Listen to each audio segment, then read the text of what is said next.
CP Radhakrishnan మన దేశానికి కాబోయే ఉపరాష్ట్రపతి. అంతేకాదు మొట్టమొదటి ఆర్ఎస్ఎస్ భావజాలం కలిగిన వ్యక్తి దేశంలో అత్యున్నత పదవి చేపడుతున్నారు. అత్యున్నతమైన ఉపరాష్ట్రపతి ఆఫీసులో అడుగు పెడుతున్నారు. చాలా మంది సిపి రాధాకృష్ణన్ ను కేవలం ఉపరాష్ట్రపతి అభ్యర్థిగానే చూస్తున్నారు. కానీ దీని వెనుక ప్రధాని మోడీ, హోంమంత్రి అమిత్ షా, ఆర్ఎస్ఎస్ ల వ్యూహం, ప్రణాళికలు ఉన్నాయి. రాధాకృష్ణన్ తమిళనాడులోని తిరుపూర్ జిల్లాలో అక్టోబర్ 20, 1957లో పుట్టారు. ఆయన వ్యాపారాలు చేసుకుంటూ ముందుకు సాగేవారు. అయితే ఆయన చిన్న వయసులోనే జనసంఘ్ లో చేరారు.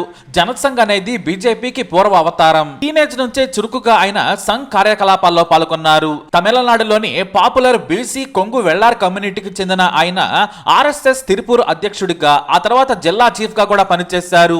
ఆ తర్వాత బీజేపీలోకి మారారు. మొదటి నుంచి ఆయనకు ఆర్ఎస్ఎస్ వ్యక్తిగానే పేరుంది. రాధాకృష్ణన్ నాడు వాజ్పేయి, అద్వానీ దృష్టిలో పడడం కూడా కలిసొచ్చింది. నాడు ఎల్కే అద్వానీ రాజకీయ ర్యాలీలు, సభల ఏర్పాట్లు చూసేవారు ఆయన.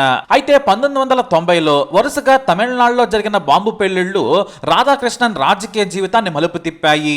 సరిగ్గా అద్వానీ రెండో ఫేజ్ ఎన్నికల ప్రచారం కోసం 1993లో రానున్నారు. ఈ ఏర్పాట్లు కూడా జరిగాయి. అయితే నాడు అల్ ఉమ్మా అనే తీవ్రవాద సంస్థ ఆర్ఎస్ఎస్ ఆఫీసర్లను, బీజేపీ సభలను టార్గెట్ చేసింది. దాదాపుగా 58 మంది అమాయకులు చనిపోయారు. కోయంబత్తూరులో కూడా పెళ్లిళ్లు జరిగాయి. అదే సమయంలో దివంగత తమిళనాడు సీఎం జయలలిత బీజేపీతో పొత్తు పెట్టుకున్నారు. ఇటు బాంబు పెళ్లిళ్లు, అలాగే జయలలిత ఊపులో కోయంబత్తూరు ఎంపీగా 1,40,000 ఓట్లతో గెలిచారు. ఆ తర్వాత ఎన్నికల్లో డిఎంకేతో పొత్తులో మళ్లీ 1999లో గెలిచారు. ఈ రెండు గెలుపులు కూడా అన్నా డిఎంకే కోయంబత్తూరు పేలుళ్ల హవాలోనే వచ్చాయనేది ఆయన విమర్శకుల మాట. ఎందుకంటే ఆ తర్వాత ఎప్పుడు కూడా మళ్లీ గెలవలేదు. పైగా బీజేపీ అనుకూల హిందుత్వ ఓట్లు భారీగానే ఉన్నాయనే ప్రచారం జరిగింది. కానీ ఆ తర్వాత కోయంబత్తూరు లోక్సభ స్థానం నుంచి సిపిఎం, సిపిఐ, అన్నా డిఎంకేలు గెలుపొందాయి. అంటే బీజేపీ తరహా రాజకీయాలను ఆ నియోజకవర్గ ప్రజలు తిరస్కరించారు. అయితే బీజేపీకి రాధాకృష్ణన్ చాలా విధేయుడు. ఆర్ఎస్ఎస్ భావజాలంతో పాటు మితభాషి, అందరినీ కలుపుకుపోయే తత్వం కూడా ఉంది. ఎంతలా అంటే పార్టీలతో సంబంధం లేకుండా మంచి సంబంధాలు నెరపడం రాధాకృష్ణ శైలి. అందుకే ఆయన్ను పార్టీలతో సంబంధం లేకుండా చాలా మంది అభిమానిస్తారనేది వాస్తవం. 2003 నుంచి 2006 వరకు బీజేపీ తమిళనాడు అధ్యక్షుడిగా పనిచేశారు. నాటి ప్రధాని వాజ్పేయికి సన్నిహితులుగా మారారు రాధాకృష్ణన్. 2016 నుంచి 2019 వరకు all India coir board chairman గా పనిచేశారు. తమిళనాడు బీజేపీ సీనియర్ నేతలలో ఆయన ఒకరు మాత్రమే కాదు, ఆర్ఎస్ఎస్ భావజాలం ఉన్న దక్షిణాది జిల్లాల్లో టాప్ లో ఉంటారు. 2023లో జార్ఖండ్ గవర్నర్ గా పనిచేశారు. అదే సమయంలో తెలంగాణకు కూడా అదనపు బాధ్యతలు నిర్వర్తించారు. మహారాష్ట్ర గవర్నర్ గా పనిచేస్తున్న రాధాకృష్ణన్ ను ఎన్డీఏ ప్రతిపక్షాలు ఉపరాష్ట్రపతి అభ్యర్థిగా ప్రకటించాయి. అయితే రాధాకృష్ణన్ ను ఎంపిక చేయడం వెనుక మోడీ చాలా వ్యూహం ఉంది. ఆర్ఎస్ఎస్ మద్దతు ఉంది. 2002లో మోడీ గుజరాత్ లో క్లిష్టమైన పరిస్థితుల్లో ఉన్నారు. ఆర్ఎస్ఎస్ వ్యక్తిగా ఆయనకు మద్దతు పలికారు. ఇప్పుడు రాష్ట్రపతి ఉత్తరాదికి, ఉపరాష్ట్రపతి దక్షిణాదికి ఇవ్వడం చాలా రోజులుగా సాగుతోంది. మధ్యలో కాస్త బ్రేక్ వచ్చినా కూడా సౌత్ నుంచి రాధాకృష్ణన్ ఎంపిక చేశారు మోడీ. ఆయనకు ఆర్ఎస్ఎస్ భావజాలం ఉండడం ముఖ్య అర్హత. మోడీకి చాలా సన్నిహితులు, కష్టాల్లో ఉన్నప్పుడు ఆదుకున్నారు. ఇక దక్షిణాదిలో బీజేపీ బలపడాలనుకుంటోంది, మరీ ముఖ్యంగా తమిళనాడు, కేరళ. అందుకోసం ఓబీసీకి చెందిన తమిళనాడు వ్యక్తిని ఉపరాష్ట్రపతిని చేస్తే తమకు కలిసి వస్తుందనేది వారి వ్యూహం.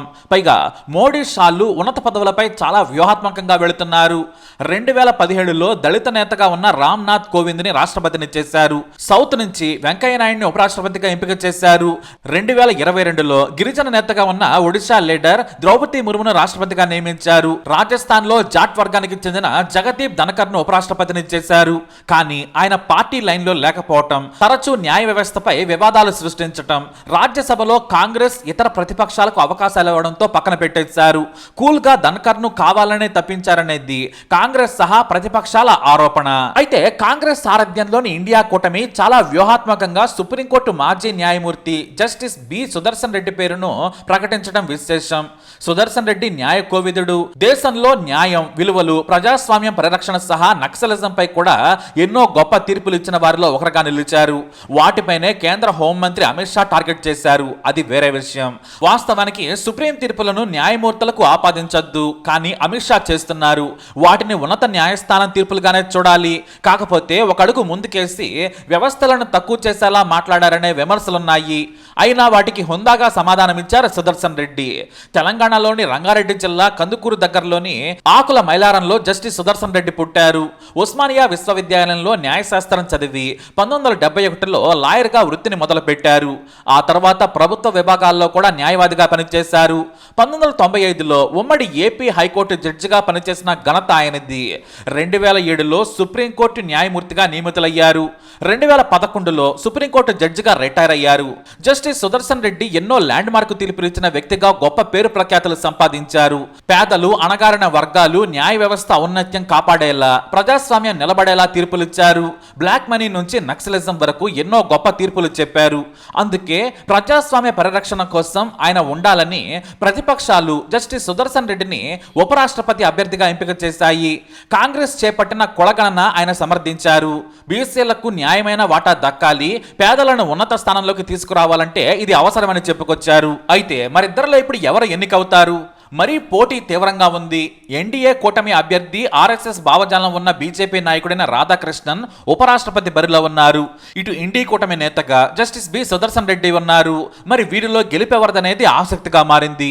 అయితే ఎన్డీఏ సులభంగా గెలుస్తుందని ప్రతిపక్షాలకు కూడా తెలుసు. కానీ బీజేపీ హిందుత్వవాదంతో పాటు ప్రజాస్వామ్యాన్ని కూని చేస్తుందనే ఉద్దేశంతో దేశ ప్రజలకు ఓ మెసేజ్ ఇవ్వాలనేది ప్రతిపక్షాల వ్యూహం. ఎలక్టోరల్ కాలేజ్ ఓట్ల ద్వారా ఎంపిక జరుగుతోంది. లోక్సభ, రాజ్యసభలో ఇప్పుడు మొత్తం 782 ఎలక్టోరల్ ఓట్లున్నాయి.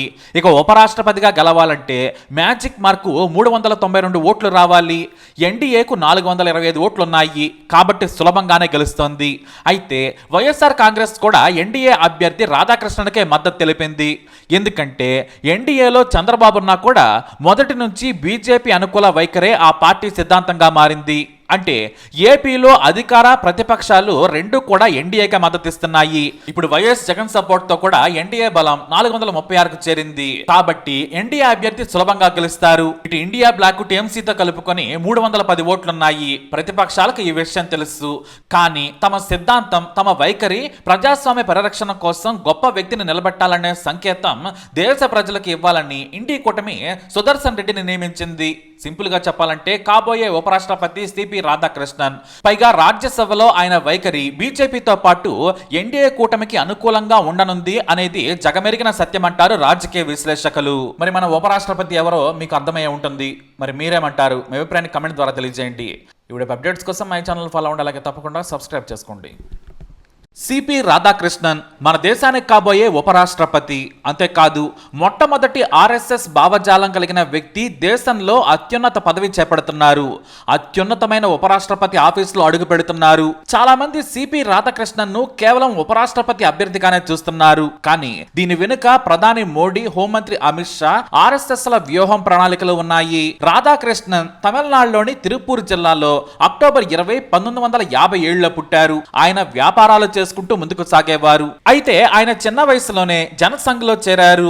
జనసంఘ్ అనేది బీజేపీకి పూర్వ అవతారం. టీనేజ్ నుంచే చురుకుగా ఆయన సంఘ్ కార్యకలాపాల్లో పాల్గొన్నారు. తమిళనాడులోని పాపులర్ బీసీ కొంగు వెళ్లార్ కమ్యూనిటీకి చెందిన ఆయన ఆర్ఎస్ఎస్ తిరుపూర్ అధ్యక్షుడిగా, ఆ తర్వాత జిల్లా చీఫ్ గా కూడా పనిచేశారు. ఆ తర్వాత బీజేపీ